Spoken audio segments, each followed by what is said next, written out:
Welcome to the Health Trip Podcast. My name is Jill Foose. I'm a functional medicine and integrative nutrition health coach.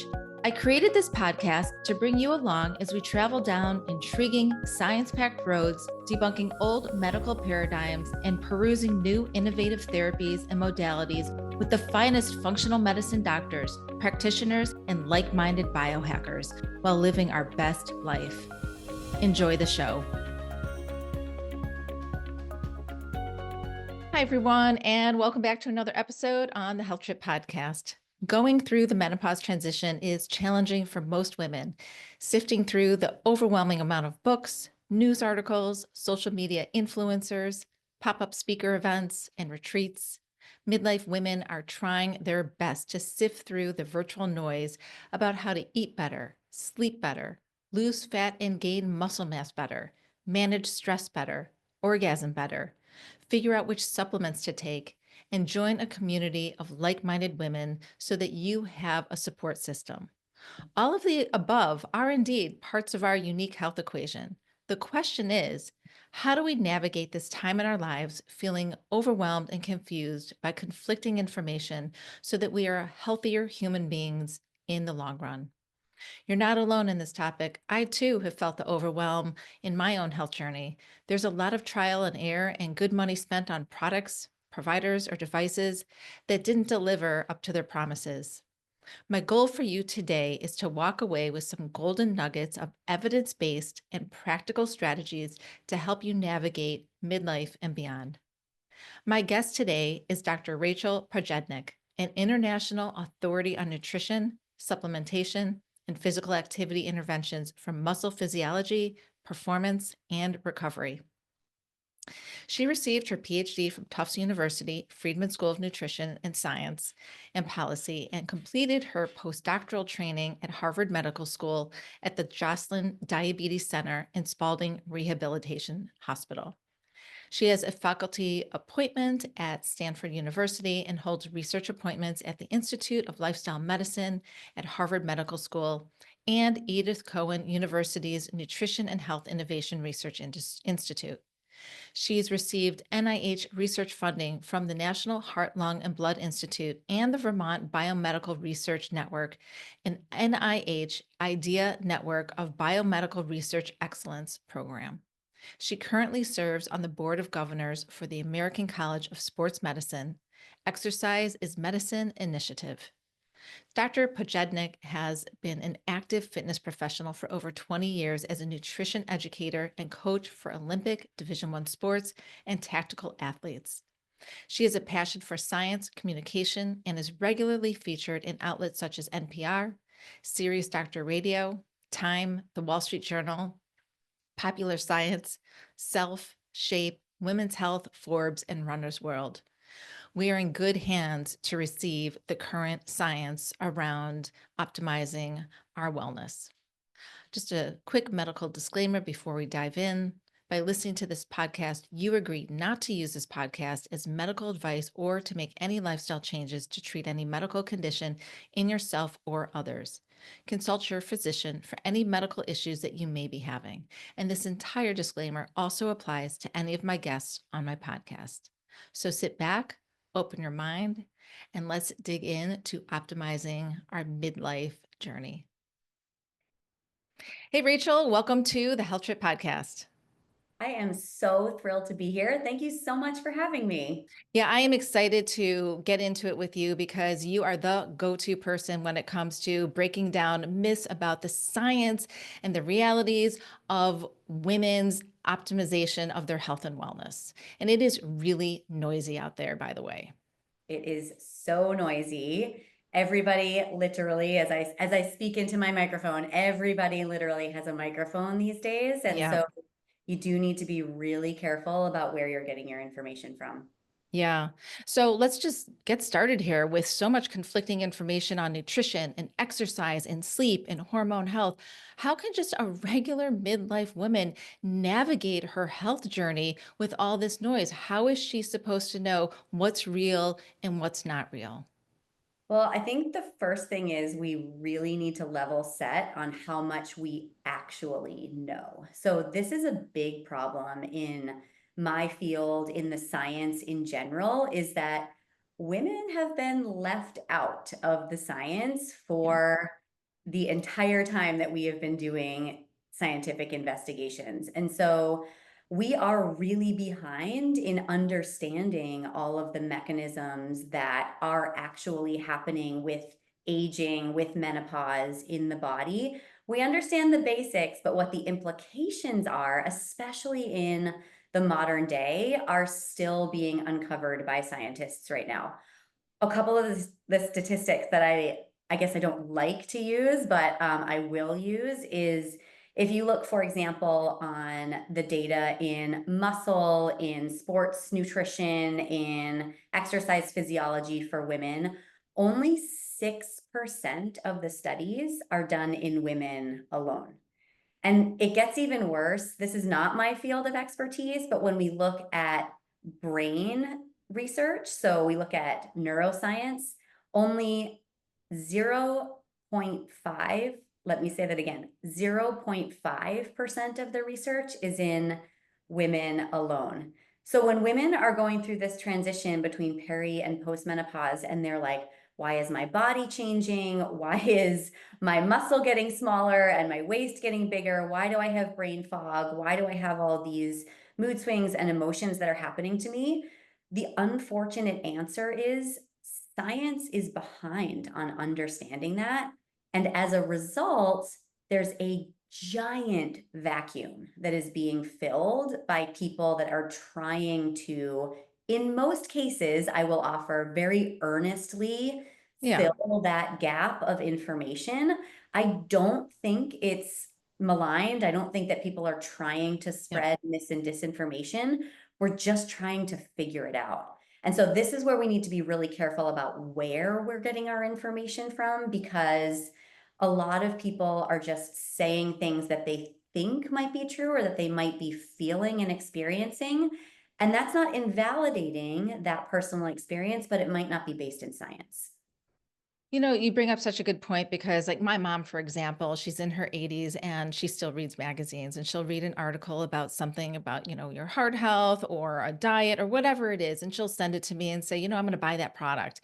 And it's just, it's so widespread that we just don't know who to trust and who to believe. Are there any red flags that we should be aware of when we're reading an article, whether it's in a magazine or online or listening to something? What could we pick out and say, you know what, that might not be the current science? Yeah, I think there's a couple of really important red flags to pay attention to. The first one is the quick fix, right? So Mm, if yeah, we get that headline that's like, lose 10 pounds in 2 weeks, or, completely change your body composition, or get rid of that brain fog just with this one quick fix solution, you can pretty much, swipe left, right? Like, that is not going to be helpful for you, because if you just think about that in a practical sense, the body takes a lot longer to change than 5 days, 10 days. I always like to think about the body taking a good solid 12 weeks before you start to yeah. see change. And there's some good physiology that we can talk about why I choose that number. But the quick fix, I think, is the first one, right? The second one I would say is the product placement, right? So as you just said, your mom will look at something and say, oh, I'm going to buy that product, right? So if somebody is saying that there is, suggesting that there's a problem, they have a solution for it, and oh, by the way, buy the solution, that's often also a red flag, right? Where there is, that's sort of like marketing and sales 101, is that if I Mm-hmm. convince you that you have a problem and that I've got a solution for it, then here's the, 14.99 is going to, Yeah. solve your problem. So number one is the quick fix. Number two is if there is a product to buy as the solution to a problem that they're suggesting. And then the third is a little bit more nuanced. And I think we need to be really careful and thoughtful about just simply the voices that we are engaging with. So credentials matter, right? And Mm-hmm. so when we look at people, if they are a celebrity, or they are a wellness influencer or something, they might be very well intentioned, but they might not be very well informed. And those are two really different Yeah. things. So having a blend of people that you listen to that are credentialed, they've got the, sort of higher level degrees and certifications. They've got some expertise in the field or in the lab or in that kind of applied situation. You want to make sure that you've got a blend of both of those people. It's fun to follow the celebrities. Hmm. I follow them too. Hmm. Make sure that you've got other folks around to keep you grounded because, there's a difference between being enthusiastic and being informed. I can always appreciate when I'm listening to a doctor who says, you know what, that's not my area of expertise. Like what you just said a few moments ago about yourself. Not everybody can be a specialist in every area. And so I really do appreciate when doctors say, this isn't my area of expertise, but here are some solid resources to go to look at and get your information from. These are the trusted authority figures right here. I think you just brought up maybe the biggest red flag of all of them is if your go-to person is a one-stop Yeah. shop, that Hmm. is also a big problem. Nobody can be an expert on everything. And so it's really important to have a spectrum of experts in your feed and your Rolodex. I Yeah. say that now to my students, I say, oh, it's in my Rolodex, and they have no idea what a Rolodex is Right. anymore. Totally. Right. If you're of Yeah. a certain vintage, if you are peri and Right. postmenopausal, you know what I'm talking about. Right. Yeah. But having all of those different types Yeah. of experts is also going to be really helpful because the one-stop shop is just, you can't be an expert in everything. Yeah. I often talk about that with my clients as well, building your healthcare team in midlife. And they get overwhelmed with, oh, I have all these, now I'm going to have all these doctors to go visit. Well, yeah, but they're all specialists in certain areas of your body. They can't all do one thing. And as we go through the transition of menopause, certain things start to change and for the worse. So we want to make sure we're with a trusted authority who is an expert in this area, and it goes down to your dentist, to a preventive cardiologist, and even outside that healthcare model, looking at someone like a therapist, a clinical therapist, or a pelvic floor therapist. So really building up your Rolodex, as you put it, is so important for the midlife woman. That being said, what are some of the biggest misconceptions around midlife women's health that are floating out there? I think that again, that there is an answer to everything, I think Mm, a myth that's going around is that there are these very specific transitions that happen and we have answers to them. Again, hmm. this goes back to this idea of the data is lagging right now and it's frustrating, so frustrating being a part of this, peri and postmenopausal community of women and a scientist to say that out loud. But I think that there is a lot of myths right now that are saying, I understand what is happening in your body and I know what to do about it. Because I think the other thing that's really important is that every woman that goes through this transition is going through it in a unique way, Yep. right? And so, to your point of having all of these experts that are around you or your healthcare team, they can target a specific strategy or diet or therapy, type that is going to be really helpful for you, but it might not be really helpful for somebody else.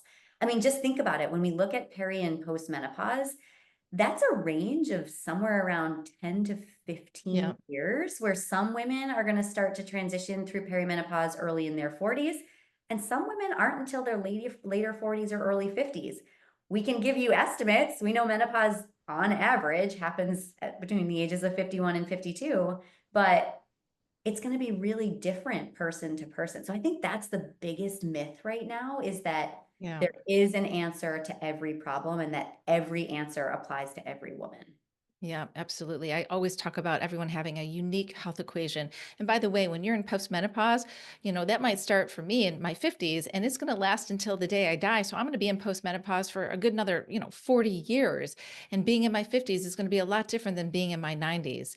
I want to dig into the pillars of health with you. And those pillars of health, for those people listening that don't know what those are things like sleep and nutrition, stress management, and exercise. And starting with exercise for midlife women, why does movement matter beyond just changing our body composition. And you can speak to that too, because that is very important.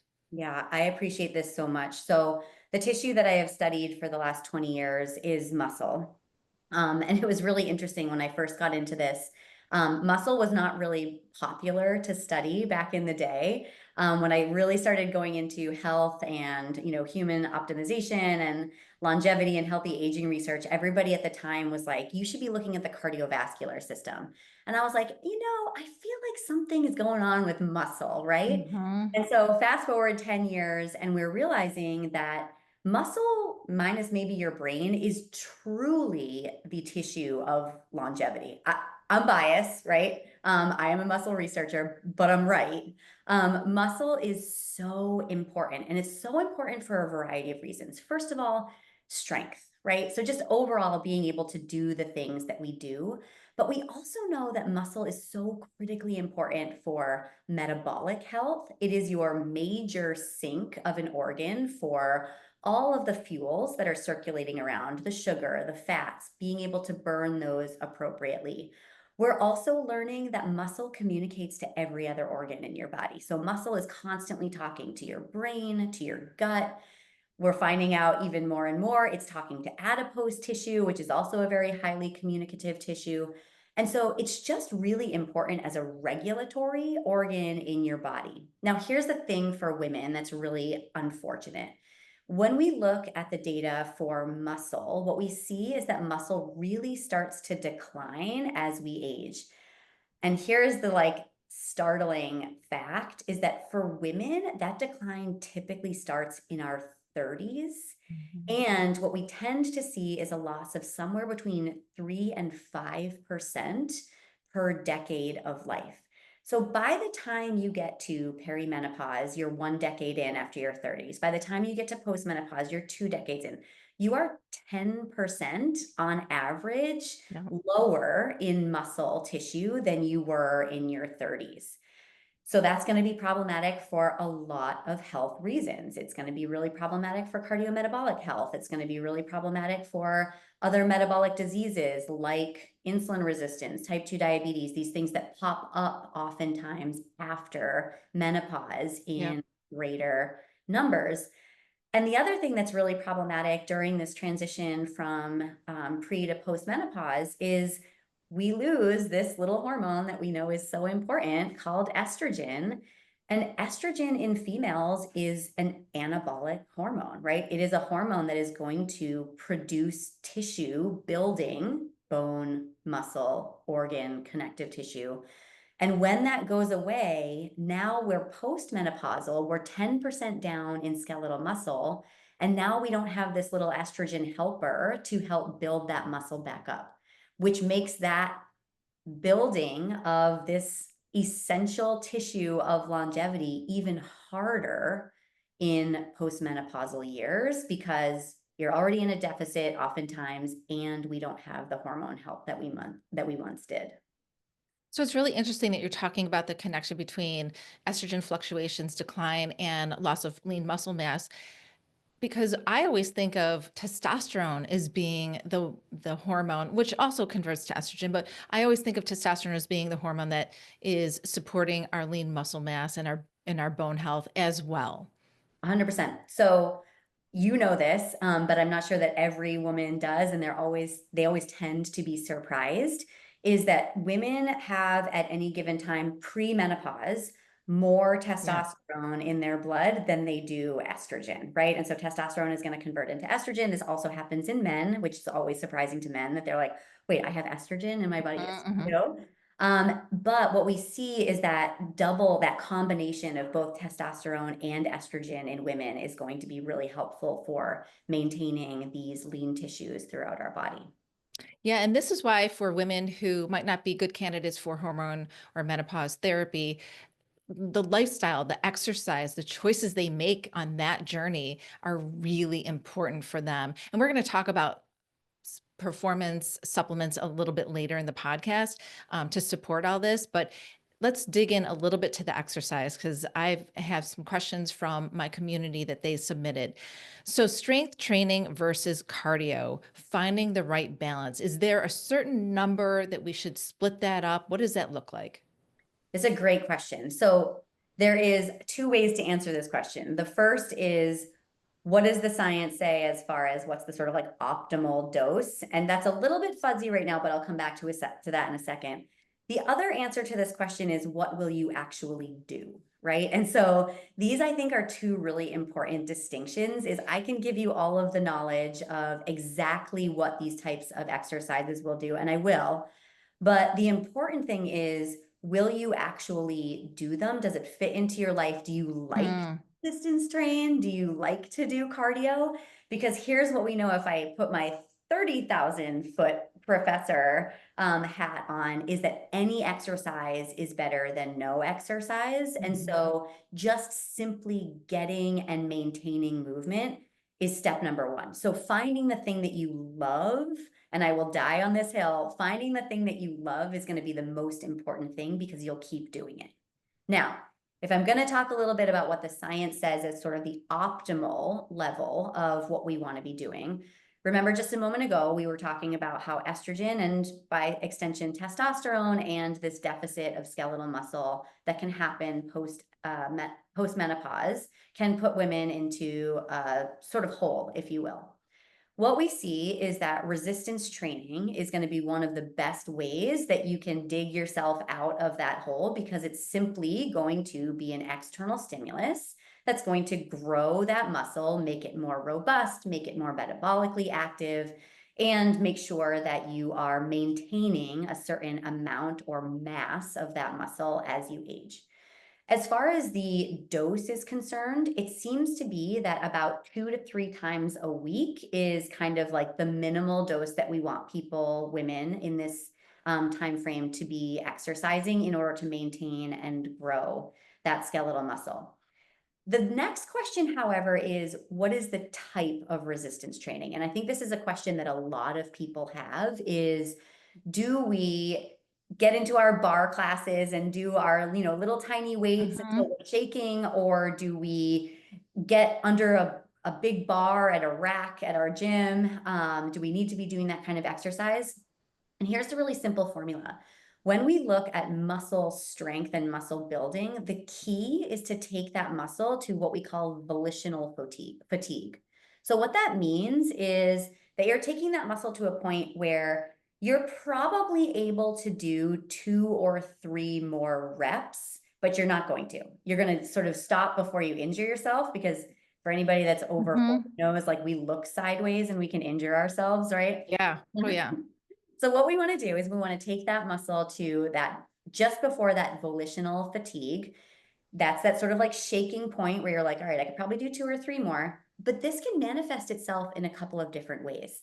So if you've been to a bar class, or, a class that you've done the sort of like this small movement over and over and over and over again for 60 seconds, what the data shows is that as long as you get to that shaking point, it has almost exactly the same effect on your muscle Hmm. as those very, very heavy weights. So the way that I like to sort of frame it is, you can do 2 pounds times 100 reps, or you Mhm. can do 100 pounds times 2 reps. And as long as you get to that just before fatigue place, that Mhm. seems to be the most important part for strength training.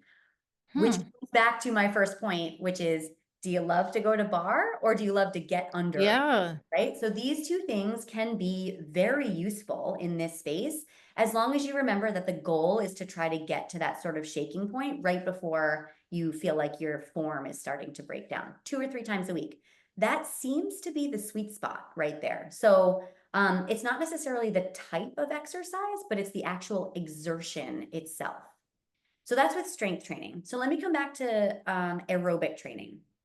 And now this is the kind of training that women have done forever, right? So if we think about, our mothers, our grandmothers, they were, Mhm. back in the day, they're doing the aerobics training, and we're doing it transitioned into, step workouts, and then we're all in spin classes and everybody's running. As it turns out, for women, this is pretty fascinating. we are endurance machines. Like we can go and go and go. And you can take that metaphor like to any part of our lives, right? Like we are endurance machines. But it's pretty fascinating. Even when you look at mice, if you look at male mice versus female mice will outlast male mice every time if you put them on their little wheel and you don't let them stop. Women are really, really good at this. So as long as you maintain a level of cardiorespiratory fitness, so you're doing your cardio, whether it's elliptical or going for a run or doing a spin class or something like that, if you do that a couple times a week and you just maintain that aerobic fitness, or VO2 max is what it's being called these days, you're actually in pretty good shape because your body is really designed to do that anyways. So really where we want to push it, especially in this mid to later life period, is making sure that we maintain that strength in the resistance and just get a couple of cardio sessions as well during the week.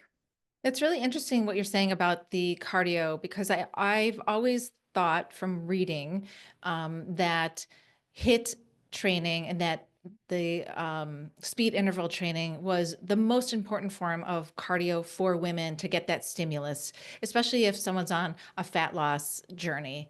And that zone two was not as important or well designed for women.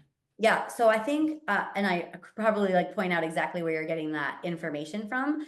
I think the idea of what we're talking about here are kind of different, and it's worth diving into the nuance a little Yeah. bit. So the sprint interval training or the high intensity interval training, these are essentially um, aerobic sessions where you would do something kind of like at an all out effort for a very Hmm. short period of time, and then you would back off. So it might look something like 30 seconds on, 30 seconds Hmm. off, or 10 seconds on, 50 seconds off, or something like that, right? What that's going to do is give you an aerobic stimulus. Sure, you're going to have a aerobic base that's going to be maintained, but what that will do is it will push out your anaerobic threshold. It will push out your VO2 max.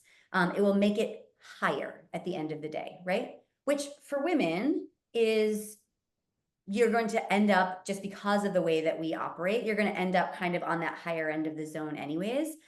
With zone two, or these sort of like low intensity trainings, they are really useful for two reasons. One is when you do those low, sort of like long, slow distance, that's also going to impact your aerobic fitness, your aerobic endurance. And I'll come back to that in just a second as to why that's important. But the other thing that's really great about zone two is it's a beautiful recovery workout, right? So here's the Mm. thing that's very, very important as we age. You can't go all out every time. If you go all out every time, you are going to end up with a fatigue issue, which is going to actually negatively affect your fat loss journey because you're going to be burning way less calories during the rest of the day. You're also potentially serving up an injury to yourself, right? Where if you're going full out and hard every day. And also, it's just really mentally fatiguing to be an all out effort all the time. Now, we are not all athletes in the traditional sense, but I will say that we are all athletes of life. And you will never find a coach worth their salt that's pushing their athletes every single day to the maximum effort. They know, whether they're classically trained or intuitive to what their athletes are up to, their athletes need recovery workouts, active recovery, not sleeping on the couch, but your body needs that. So when we look at that zone two, it's a beautiful way to maintain that VO2, maintain that Mm. aerobic endurance, and also have a nice, easy rest day. Now, I want to come back really quickly to this idea of pushing that VO2 into the anaerobic zone. And I'm going to use an analogy. If you were a runner, let's say, and you only did 20 seconds on, 40 seconds off, 20 seconds on, 40 seconds. That's all you did. Your 20 minutes of sprint intensital interval training, you would never be a good marathoner, right? Never.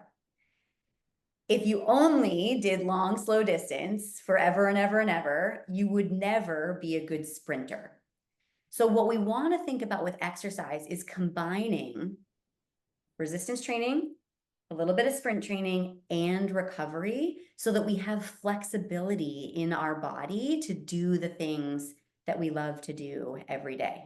So I like to think about it more as a menu where you're choosing multiple Mm. things rather than driving down only one space and thinking about the other things as either not helpful or in some cases, and I've seen this, as bad for the female body. 100% no. There is a good reason why you would use each of these therapy or each of these exercise modalities equally. I really love your analogy and your way of describing the different forms of exercise and why we need them and how often. In fact, I use the Peloton and do a lot of sprint training. And the teachers will tell you, do not do this more than twice a week and make sure you have at least a 24-hour recovery period in between. And Mhm. I do a zone 2 training here and there. And I did consider it a recovery, even though I was really pushing myself, but it does feel less of a hardship than the sprint training. So I really like the idea of the menu and that you could potentially incorporate all of these different things. It doesn't have to be all or nothing or one or and not the others. So that's a really good way to segue into this question of women and how to overcome common barriers when it comes to exercising, right? Either they have a mindset around what it used to be like in their 20s and now they're in their 50s and their body is just feeling a little bit more joint pain, or perhaps they're nursing an old injury, or they've just changed their mind about what they used to do and are sort of lost in, well, what should I be doing now to move the dial? A lot of women think of exercises only for moving the dial and not as a way to just express how their body can move and be grateful and graceful about these different options. We have Tai Chi, we have yoga and Pilates. And like you said, the bar class, it doesn't have to be all in one place. But I do like that you brought to the attention of the weight resistant training and that it is really important. That's the stimulus to really build that lean muscle mass, however they get it.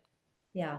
So I think you just hit the nail on the head that so many of us, because of the world that we grow up in, impacts us to the forever, right? Is that most women, and I'm painting with a broad brush here, but most women think about exercise as a tool for calorie burning. Yeah. And we really need to rethink that as we think about our long-term health, our joy in movement in our bodies. Um, have you ever been to a Zumba class? Yes. I am a horrible dancer. Like Yeah. literally, Me too. Me I'm too. like a wiggler. And so I'll go to a Zoom class and I feel really, I'm like a fish out of water. But for the people that love it, it is like the most Hmm. joyful Hmm. 45 minutes to an hour. They're whooping, they're laughing, they're Hmm. sweating like crazy. A Zumba class doesn't fit into any of the categories that we just talked about, right? Right. Right. It's not resistance training, it's not sprint interval training, it's not zone 2, but damn, it is fun, right? Hmm. And so this is the part that I think with women, we first need to get out of our own ways in thinking about exercise as only a tool. It can be a tool, certainly, but it shouldn't be only a tool. And this brings me back into the hill that I will die on, which is the exercise that you love to do is first and foremost the right exercise. If you love it, it brings you joy, it brings you community, it brings you an enthusiasm to get out of the house or to turn on the screen or to whatever it is that you're going to do to engage in that. That is almost 80% of the battle, right? Is can I actually get myself started and moving? And so back to your question is I think the first thing that we all need to get really honest with ourselves is why are we using this exercise, right? Are we Hmm. just getting on here because I need to burn 400 calories because that's what my Fitbit or my Whoop or my Garmin Hmm. or my whatever told me to do, my Apple Watch? Or is it because you're like, I love this instructor. I love the workout that they do, and I'm going to get this 2 times a week because I know it's really good for my body and I know I'm making myself healthier. And that at the end of the day, you're still going to be burning the same calories, right? Like, but now you've approached it with a completely different mindset. Yeah. And by the way, another benefit to just moving and doing what you love is sexual pleasure. I've Yeah. been doing a lot of podcasts on women's sexual wellness in midlife. And just building the confidence by moving your body in different ways and finding that joy and that release really translates to your sexual pleasure. I love that you're bringing this up. We just did a podcast a couple of weeks ago on sexual health and libido. And Hmm. one of the elements that is so empowering for both men and women, but I think more for women in this Hmm. Yeah. modern day and age, is that this movement is so beneficial for a million different things, right? So it's Yeah. confidence, it's being able to feel your body and move your body. It's things like blood flow to organs Hmm. that we need in order to have an intimate moment with a partner. And so it can be so beneficial on many, many fronts. Yeah, I love that. All right, let's move to the pillar of nutrition. And I would love to know, what do midlife women need to prioritize during this transition of menopause? This is such a good question. And actually this does have a pretty good answer. So when we look at what we need, both as women in this sort of moment of transition, but also I would argue kind of like throughout the lifespan, is we need to be focusing on a couple of really important things. So number one, and we've all heard it a million times, but we need to make sure we're getting enough protein, right? So that's really key. And here's something that I feel like a lot of women are falling into this pitfall, is they're getting a lot of protein in addition to a lot of the other stuff, or in exclusion of the other stuff that we are getting. So this is what I'm finding with a lot of women is they're like, I'm adding protein, I'm adding protein, I'm adding protein, and I'm not losing weight. Well, it's because they're adding protein on top of all the other stuff that they otherwise have eaten. So Hmm. we need to find that balance. Or the other is, I'm adding protein, I'm adding protein, I'm adding protein, and other things are starting to fall apart. I feel really Hmm. tired. I feel lethargic. My brain fog is worse. And in that case, oftentimes it's because we're leaning so hard into protein that we are excluding other really important things. So, what are the other really important things?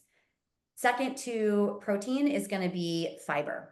Hmm. Right? So fiber you are going to get from your plants. So it could be fruits, vegetables, whole grains, nuts, and seeds.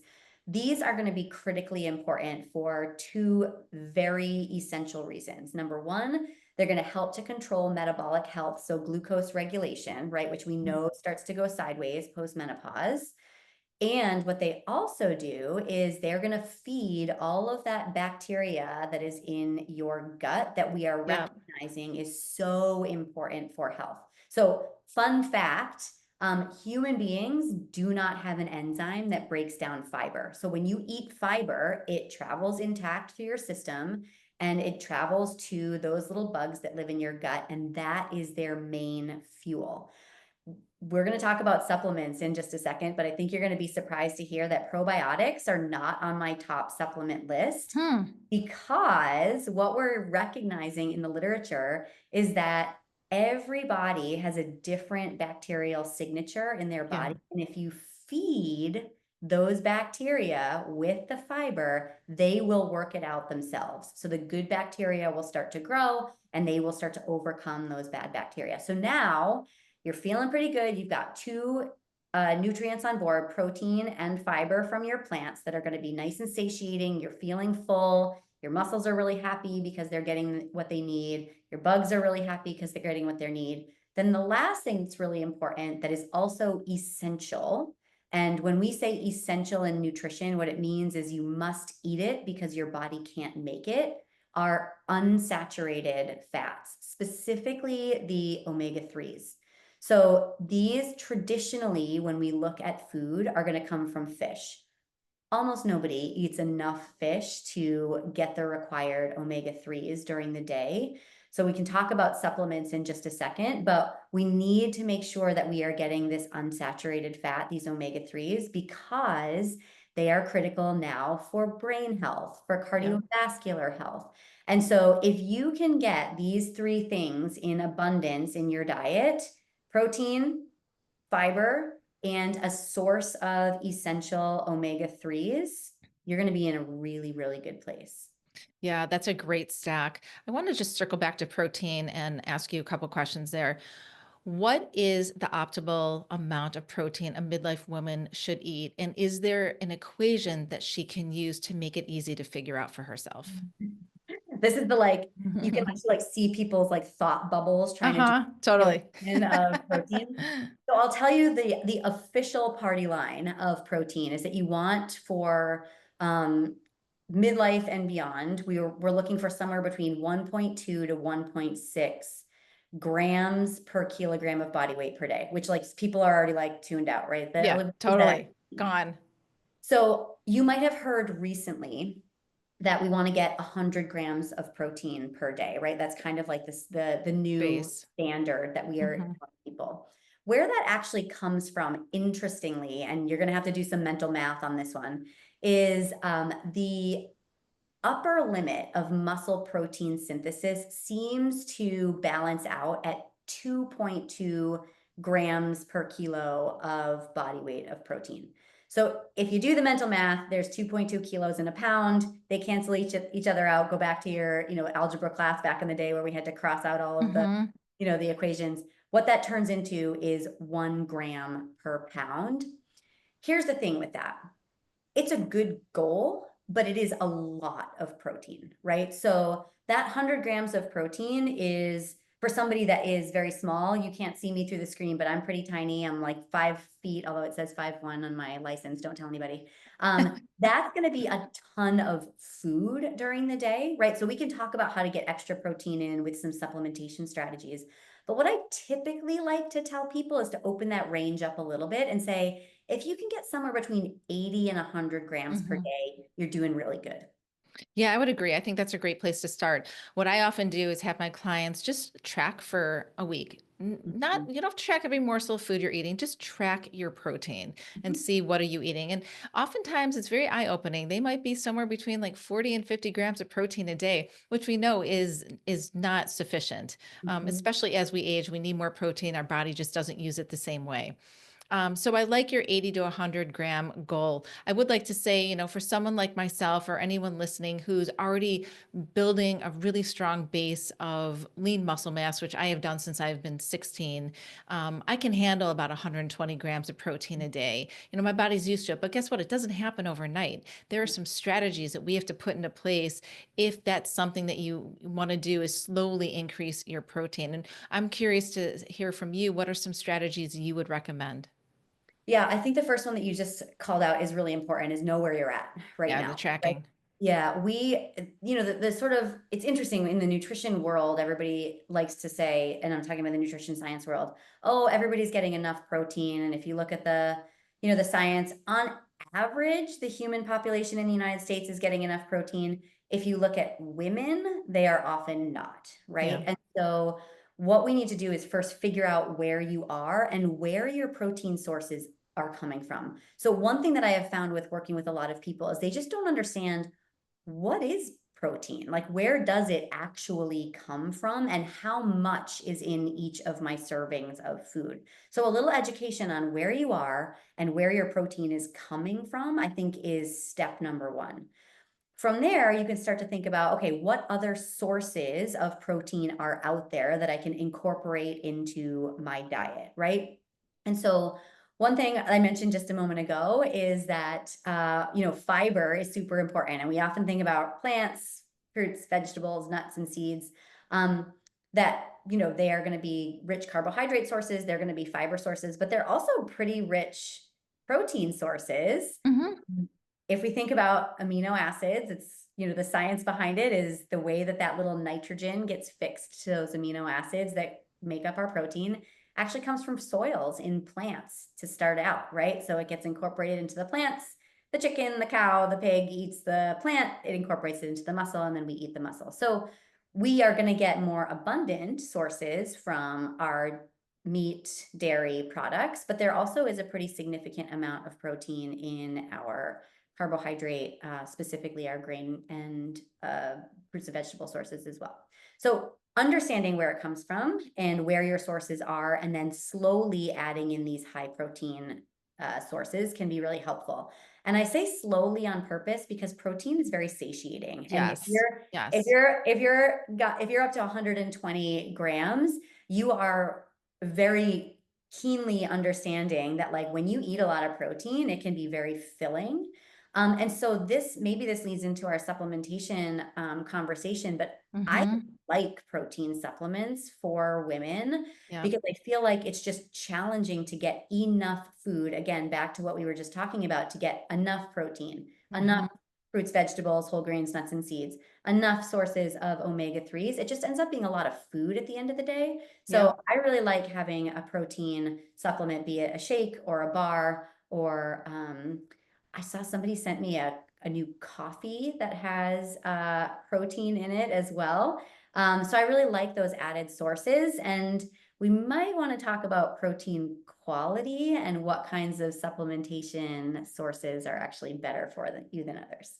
Yeah, let's talk about protein powder because that's such a common one. That's like, the first place someone would go to the store or online and they would order a protein powder to throw in their shake. A lot of people are already making smoothies.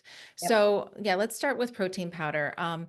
There are lots of different ones out there. And what I say to my vegan clients is if you're a vegan, of course, you're going to go for a vegan protein powder. But if you're not a vegan and you're buying a vegan protein powder, to me, that doesn't make any sense, right? Because the other options out there are going to probably be better for you. And there's whey protein powder, we've got grass fed beef protein powder. I personally use egg white based protein powder because that's what suits my digestive system. So take it from there. Yeah, so I think you're nailing something that's super important is that all of these proteins, although we call them protein, are made up of different amino acids. So Hmm. mentioned this just a moment ago.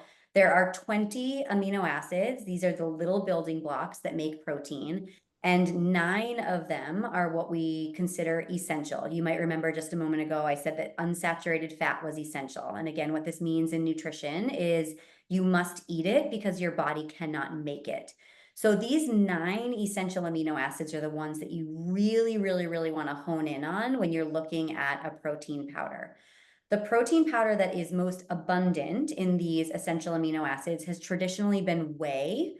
This is Hmm. a dairy derivative of protein. It also has a significant amount of one specific amino acid called leucine, which Hmm. is a very potent muscle protein synthesizer. So a whey protein has traditionally been the gold standard for all the other proteins to be measured against. However, when we start to look at some of these other derivatives that you're talking about, maybe it's egg. So egg is also going to have a very high essential amino acid profile and right on par with whey.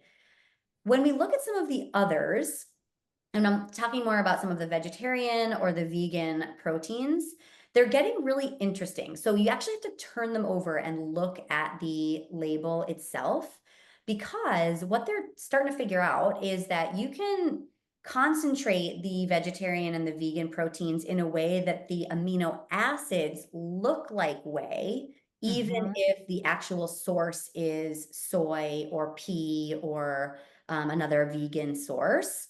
So you actually really need to pay attention to the label on your protein powder. Turn it over and make sure that they are listing out those amino acids. If they don't, this is where I would start to draw a red flag with a lot of those vegetarian and vegan proteins, because it probably means that those essential amino acids are fairly deficient. Hmm. Very interesting. Yeah. You know what? Maybe I'll attach to the show notes a list of the essential amino acids so people can start learning what to look for because I could see people saying, I have no idea what she is talking about and what I'm Yeah. supposed to look for. Yeah. But protein powder is such a great way and an easy fix to add in 1 or 2 scoops into your smoothie. A lot of people don't want to eat a big meal in the morning, especially women if they're working out, which I also want to talk to you about is, how are we supposed to eat around our workouts? Um, and so let's just talk about one other option for protein, a protein alternative. Maybe we're going to talk about branched chain amino acids or essential amino acids. I'm pretty sure that's what you're going to go to next. Yeah, so there are 2 proteins that I actually, they're fine, but you want to be really careful and know what you're getting into. So the first you just mentioned is branched chain amino acids, right? So I said just a moment ago that there are 9 Mm-hmm. essential amino acids, which means that you must eat them because you cannot make them. The branched chain amino acids are 3. So leucine, isoleucine, and valine. And so we take these branched chain amino acids. Typically, people will take them because they have a lot of leucine in them. This is that muscle protein synthesizer.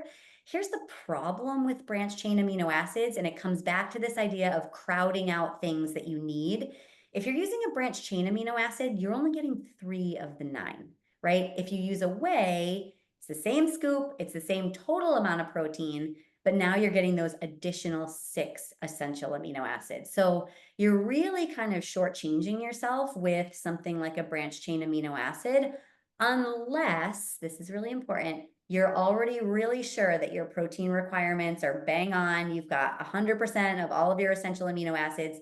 If you want to then add the branched chains on top of it with a little bit of leucine, that could be a decent strategy. Although, again, I kind of feel like if you're adding more protein, you might as well get more of all of the essential ones. Yeah, that's a good point. So that's that. The other is that comes up a lot, especially with women, is collagen.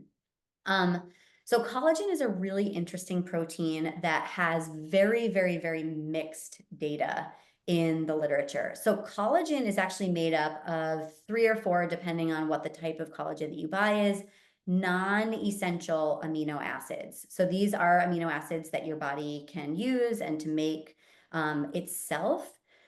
What we're seeing in the literature is that when people start to take a collagen protein and they're seeing results, let's say you get, a nice glow to your skin, your nails start to feel better, your joints start to feel better. Typically, what that means is that you are protein deficient in the first place. So what it's doing is just topping off your protein stores. With collagen, this is another one like branched chain amino acids that I like to say, make sure that your protein is really, really, really solid with those essentials. And then if you want to add a collagen, you can certainly start to think about it in that way. Because here's the other really interesting thing about collagen proteins or amino acids in general. When you ingest them, your body's not going to say, oh, this is a collagen amino acid, I'm going to start making collagen. It's going to use that amino acid in the place that it needs it. So if your muscles are starting to fade away or your organs need repair, it's going to shuttle those amino acids to the place that it needs it. It's not going to say, oh, look, this is the, that very special, very expensive collagen protein, but Right. making some skin and some nails and some connective tissue. Mm-hmm. The other thing with collagen that's super critically important, the way that your body actually makes collagen in your body is to take those amino acids that are circulating around and vitamin C in order to make the skin, the hair, the nails, Mm-hmm. the Mm-hmm. connective tissue. If you're vitamin C deficient, it is not going to make it'll make plenty of collagen, but you're going to make very, very little collagen compared to when your vitamin C levels are up. So making sure that you get if you're going to buy a collagen protein, you get a collagen that also comes packaged with vitamin C. Yeah, that's really good advice. I actually take vitamin C separate, well, at the same time that I drink my smoothie, and I do use my egg white protein powder and I use a collagen. Now, collagen has mixed data, mixed science around it, like its efficacy for our skin and our hair. But there is one that I use called Verisol Bioactive Peptides. I don't know if you know this one, and it's an ingredient that's it's a type of collagen that's in a lot of the brands out there. They put it in there. So it's in that science, it's shown to have a 15% increase in collagen production versus Mhm. the other collagens. So I use that one because I've been on a hair loss journey for 27 years. And so I do a lot of things to promote healthy hair growth and my skin, but I do take that vitamin C because I do not eat a lot of citrus foods or other foods with vitamin C in it. So great point. All of these little nuances really matter. And I And think the stack that you just described is perfect, right? So you're getting your essentials from your egg white, yeah, you're getting a little bit added on with your collagen, and then you're getting your vitamin C. That's exactly the way that I would recommend that somebody puts it together. Foundational, get those essentials, add on the sort of like frosting, if you will, with the collagen, and then make sure you've got the activating factor, 100%. yeah. Let's talk about how to eat around our workouts. And like I said a minute ago, a lot of women don't want to wake up in the morning and have even a small snack before they work out. They don't want food in their stomach. So for that, and we're learning more and more how bad that is for us, that we're now just spiking our cortisol. We don't have any fuel in us. So we're sending the wrong message to our brain and struggling to get through our workouts, but we're pushing through our workouts and causing more stress. So, what are some go arounds for that woman out there who's an absolute no, I am not putting food in my stomach before I work out in the morning?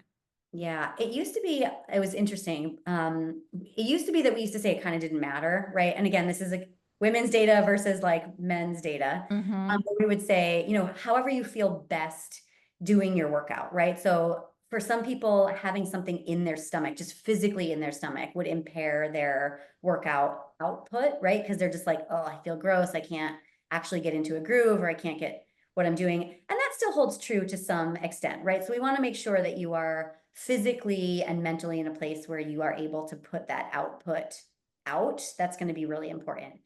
But when we look at the sports and performance literature, and this has been known for years and years and years and years, is that if you have fuel on board, you are going to perform better, right? And so the idea here is that having something before you exercise, particularly something that your body is able to use as fuel. So if we look at the three places where your body is going to get ATP or energy from, you're going to use your macronutrients, right? So we all count our macros or whatever these days. So that's going to be your carbohydrates, your protein, and your fat, right? When you are just before your workout going to be exerting some kind of energy, your body is going to be utilizing primarily fat, especially if you're fasted overnight, right? It's going to be using Mm-hmm. those stores that are in your body. But fat is a really slow source of ATP. It takes a lot of time to liberate from your adipose tissue, to bring into your mitochondria, and to make energy. So what I like to tell people is if you're going to work out really early in the morning, just have a nice quick carb that's going to dissolve really quickly in your GI tract. You're going to absorb it fairly rapidly. It's not going to sit in your stomach, but you're going to get that energy into your bloodstream. So it could be something as simple as half a banana. It could be something like a piece of toast, or I really like the like Cliff bars with the little nut butter in them, right? Something that's going to be digested really quickly that I can rely on as a fuel first thing in the morning. But we also want to make sure, especially right after, that we get that protein on board. And if you want to sort of optimize here and you can handle it in your stomach, a little bit of carbs and a little bit of protein before can also be quite helpful. So we want to lean on carbs first. And then if you can stomach a little bit of protein, remember it's satiating, it's going to take some time to digest. That can be also quite helpful because you're going to have those little building blocks in circulation as your body needs to repair and regenerate that muscle tissue. So I always like to say for women, a little bit of carbs before your workout is awesome. Don't be afraid of them. They're going to help you produce that energy, and then protein either a little bit before, but definitely after. And this holds true for whether you're doing a weightlifting program or a cardio session or Pilates, whatever it is, the rule applies to all of these. 100%. Because here's the other thing that's really important. When we look at glucose, so that's the most simple carbohydrate, your muscles love to use glucose as fuel, especially if you're doing something really hard, like sprinting, right? So if you're working in that anaerobic zone, you're doing that sprint interval training, it's going to be really relying on glucose. But here's a fun fact. Your brain uses glucose exclusively as fuel. Let me say that again. Your brain uses glucose exclusively as fuel. So if you wake up in the morning, you're fasted, you're burning primarily fat that is circulating around in your body, and you try to do something really hard, the likelihood that you get dizzy or that you are having this perceived exertion experience where you're like, why am I working so hard today? It's because you're depriving your brain of fuel, because your muscles are going to soak it up. So having that little bit of carbohydrate on board, whether it's a Pilates session, whether it's a yoga session, is also going to make you much more alert to what you're doing under the bar, on the mat, or Mhm. you know. So one thing you didn't mention is adding fat to this pre-workout snack we're talking about. So you said carbs and protein, but what if someone took a banana and they smeared, some peanut butter? Peanut butter, has a hefty amount of fat in there. It also has some protein, but it's also a nice fat. So is that okay too, or is that going to slow down the absorption of the protein or whatever else is in your gut?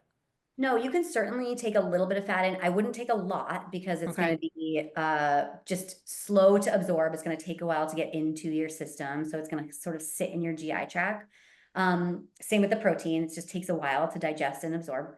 But the other thing it still holds true is that you can have these circulating fats around and it just takes a while for your body to be able to break them down and use them as ATP. So having a little bit of fat is fine, but don't go crazy on the fat right before. A possible alternative, and this we could talk about a little bit with supplementation, is that people are starting to experiment with ketones. So a ketone is a fat derivative, it's not a fat itself. They have mixed effects on exercise. I wouldn't put them in my stack to recommend them yet, but I'd keep an eye on them. Interesting. What about using BCAAs or essential amino acids in a pre-workout drink versus having any food? Um, You could. The only thing is remember that your protein is going to be sort of the last option for your muscles and your tissues to use as fuel. So having them around is going to be really great for repair after your exercise, but you're not going to use those amino acids to Mm, fuel your actual workout. great point. Okay. Creatine. Hmm. I love creatine for everybody else but myself. I am one of those rare birds that I tried it for 8 months a couple years ago and I could not get rid of the bloat. My brain never felt better in my life. I was super focused and clear. And, a lot of us midlife women have that menopause brain. I am no exception to that. I still have it. I still miss creatine for that reason alone, but I could not get rid of the bloat. And I tried different, brands, even though it's just plain old creatine monohydrate. So that was really disappointing to me, but I want you to talk to the listeners about how important creatine is just beyond the muscle building. Yeah. So creatine, if you have not heard of this new kid on the block, it's actually the oldest kid on the block in Yeah. our supplement world. It's probably the most studied supplement that we have, but up until recently, it's been mostly studied in young men for muscle growth and enhancement and strength. Mhm. So it's only now just really starting to be studied for other populations, and we are realizing how critically important it is in our bodies and how hard it is to get from our diet alone. So just as a quick primer on what creatine is, it's three little amino acids that are struck together and they live in your muscle. Creatine naturally lives in your muscle. You make it already. And what it does is essentially gives you a very, very quick burst of energy, right? So it's a very short lived, but very powerful infusion of ATP.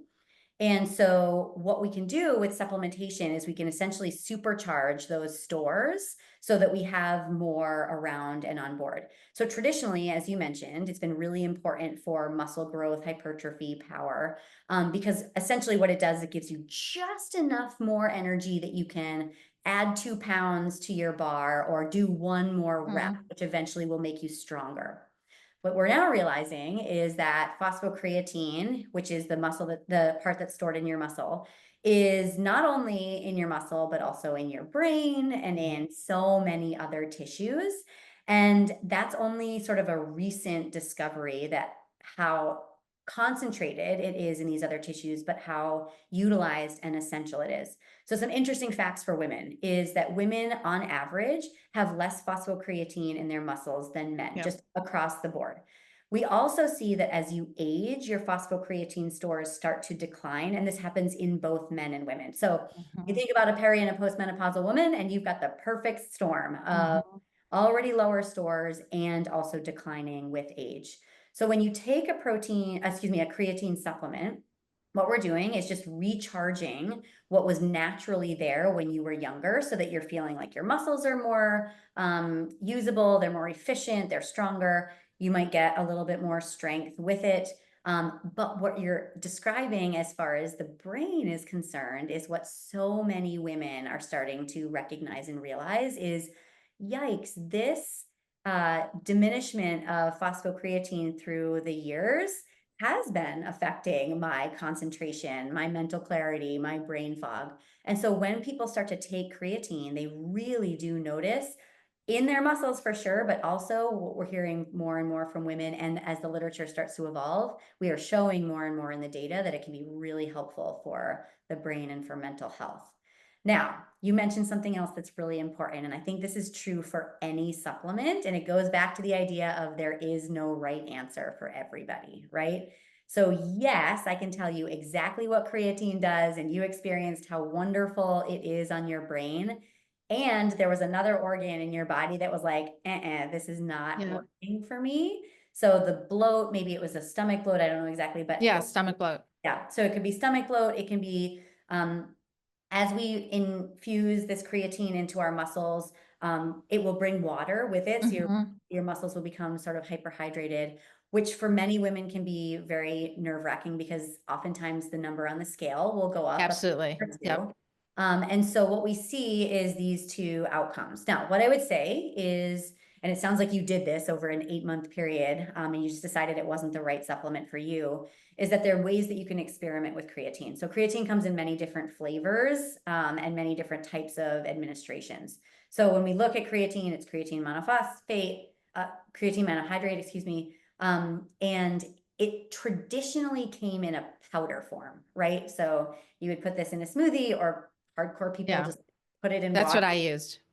You just put it into a Yeah. powder and you shake it up and you drink it. Yeah, that can be really irritating to people's guts. There is a really interesting new product in gummies that are on the market now that seem to have a much better GI profile than the powder itself. And so the gummies are going to hold that creatine in suspension, and then it's going to go straight down to your gut. So basically, you don't get that sort of like bubbly, gurgly feeling that the powders might have otherwise done. So I would encourage you, if you haven't tried a gummy, try the gummies. Yeah, but The don't the gummies come with all that kind of glucose syrup or tapioca syrup? And, if someone's really trying to watch their blood glucose, isn't that just like a lot of sugar? Some of them do and some of them don't. So, and this is another thing that I think is really Mhm. important, right? So when you look at some of the gummies, some of them are completely sugar-free, but the way that they do that is with sugar alcohols, right? So you're going to potentially have some GI distress there. At the end of the day, I would say you got to be your own like chief risk officer, right? Where it's like, do I want the creatine and the benefit that that's going to give my muscles and my brain? Or do I want to have, 2 or 3 of these gummies and get a little bit of extra sugar into my day to day? I would say that's, a decision that people are going to have to make on their own. But there are some that you can get that are sugar free.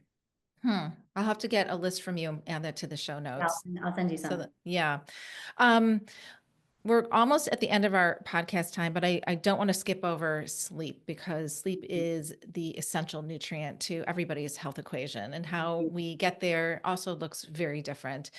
But the effects of sleep and how important they are on this midlife journey and how it connects to all the things we're talking about right now. Just put that together for us in a snapshot.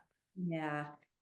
Sleep is one of these things that I feel like has been so either overlooked or dismissed for so long. I mean, how many times have we all said, like, I'll sleep when I'm dead, or I will, stay up and like watch something and I'll sacrifice those extra hours for the extra work that I need to do, or, if you've got kids that are, getting you up and the whole thing. And we never realized, I think, how impactful sleep was until we all started to see it visually, right? So, so many people now are wearing some kind of a device that tracks their Hmm. sleep, and they're like, I had no idea I slept so poorly, whether it's Yeah.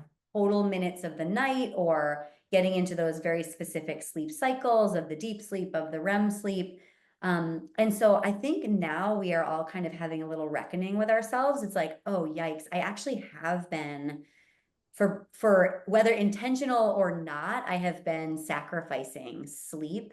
And what we are recognizing is that sleep and the regenerative capacities that are happening during those times when your head is on your pillow is so critically important. And we are only just starting to unpack how important these are.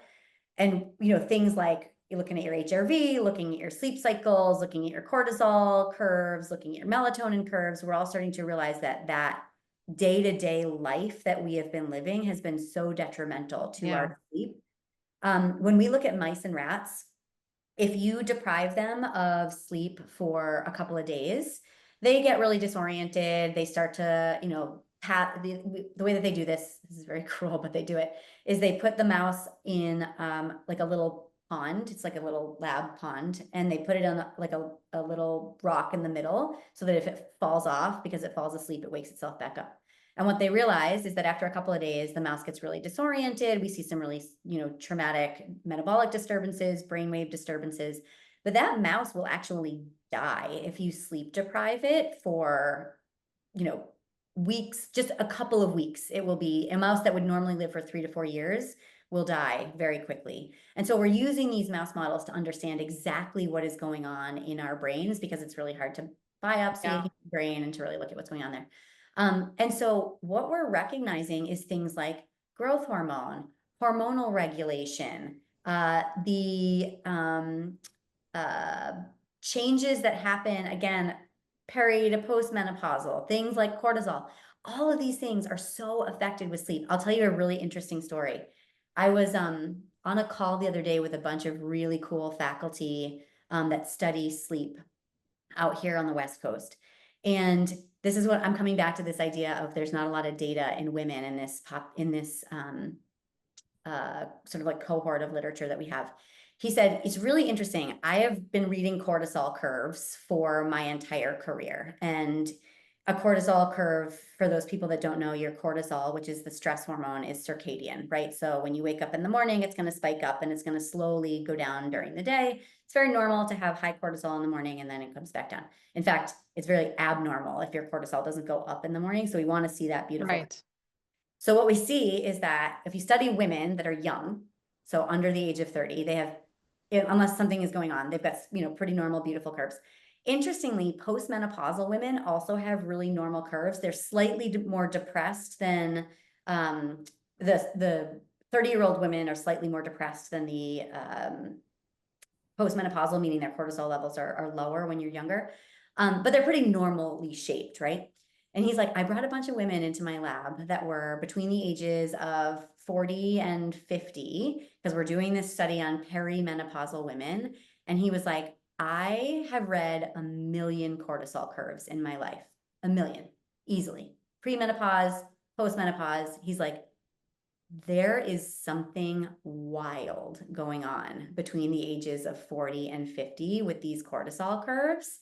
And the other thing that he said was, it was fascinating because I brought these women that were ages 40 to 50 into our lab, and they've got the tubes hooked up to them and they've got the EEG on their head, but they've also got the room. It's nice and dark, it's quiet, it's at that perfect temperature. And every single one of these women said, I have not had a good night's sleep like that in years. So even in this perimenopausal, Hmm. when their cortisol levels are all wacky, even when they're getting really good night's sleep, something is going on there. So when we say sleep, yes, critically important. And there's still so much to learn, especially about what's going on in this peri to postmenopausal Yeah, that's position. fascinating. Yeah. What are 3 strategies for better sleep if a menopausal woman is experiencing insomnia? Yeah. So peri and postmenopausal women experience insomnia like crazy. So there are Hmm. 2 types of insomnia. And again, this is not exactly in my wheelhouse, but it ties back into exercise and nutrition. So I'll tie it back into what I know. So when we think about insomnia, there are essentially the insomnia is where you can't fall asleep, right? So Hmm. you're Right. the hamster's on their wheel and you just can't get yourself to go down. And the other is the ones where you wake up at 3 in the morning and the hamster's back on the wheel and you can't Yeah. fall back to sleep, right? So those are 2 different types of Hmm. insomnia. So the first one, and I think that people are starting to get the message on this one that is really important, is timing of nutrition before you go to bed. So Mhm. what we're recognizing more and more, and you're shaking your head, so I'm assuming that you use this with your clients and you've had Yeah. before, is that there is kind of a stop period about 2 hours before you put your head on the pillow that's going to be really important for making sure that you can fall asleep and stay asleep. These are two different mechanisms, right? So the first thing is when you eat close to your bedtime, two things are going to happen. Number one, your body is going to be fighting this rest and digest situation, right? Where your body's either going to be, I want to fall asleep and I can rest, or I've got all this food in my stomach and so I must digest it. It's not just going to let it hang around. If there's food in your system, your body is going to tackle it. Mhm. And so that digestion is going to naturally keep you awake because your core temperature is higher, your vagus nerve is not able to calm yourself down so that you can close your eyes and fall asleep. So that 2 hour window is really, really important. And we're finding that more and more in the literature. So stopping eating 2 hours before you put your head in the pillow. Um, a second one is that has to do with alcohol. Mhm. So number two is, and it's the same window, it's 2 hours. If you have alcohol within that 2 hour window, what's really interesting and opposite of food is that it will help you fall asleep. It's a depressant, that's what Right. it does, right? But what will happen is it will start to wear off. And as that depressant starts to go away at 2 or 3 o'clock in the morning, when it goes away, it indicates to your body that it's time to wake up. So Mm. if you have food in your system, you're not going to be able to fall asleep very well. If you have alcohol in your system, you'll fall asleep, but you're going to wake up at 2 or 3 in the morning. So Yeah. that those two are related to nutrition. The other I'll talk about with exercise. So what we see is that exercise is simply going to make you more tired and able to fall asleep, which has to do with the exertion itself. But remember, we've been talking about ATP like crazy this entire time that we've been chatting. And so what will happen is if you exercise, you're actually going to use up that ATP. And if you follow the metabolic pathway, what you'll end up with after you exercise and after you go through these metabolic pathways is a little molecule called adenosine. Mhm. Adenosine is going to be a molecule that is a byproduct of metabolism in general, but it's supercharged if you exercise. Adenosine is going to cross into your brain and it's going to bind onto a receptor that's going to make you sleepy. So if you exercise, you'll see increased levels of adenosine in the blood and it will bind onto that receptor and it will help you to fall asleep. So now you've burned up your energy, you just generally feel tired because your muscles and your organs have been used, but you have this byproduct that drives sleep at the end of the day. So we talked about exercise in the morning. That's the example I was using. What about for that person who has to exercise after work, and maybe they're exercising at 6 or 7 in the evening, they get home, they're having a late dinner. Does the exercise still, that molecule, is that still going to hold true for that person? It will be a little bit less concentrated because Mhm. adenosine also builds up throughout the day as Mm. well. Yeah. And you will, with a late exercise session, you will sort of like charge up your nervous system. You're going to sort of like amp Mhm. yourself up, right? So it might take some time to fall asleep on the back end of that. Your body will also be warm. Your core temperature will be Yeah. higher at the end of the day, which we want our core temperatures to go low when we Yeah. sleep. So finding the right timing for you is really important. Here's the thing though, is that everybody is also going to have their own chronotype, if you will, right? So some people will respond to being late exercisers just fine, especially if it's something Right. Right. always done.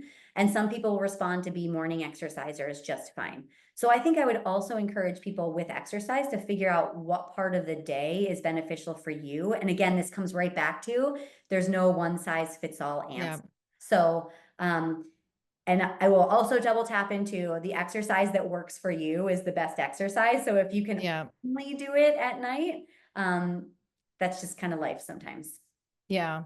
I Yeah. would add in, one of my favorite strategies to use for sleep is to think about your sleep schedule in the morning, right? Mm, Getting out of bed, getting that early morning sunlight for about 10, 15 minutes, Mhm. which is going to give you an opportunity to reset your circadian rhythm every single day.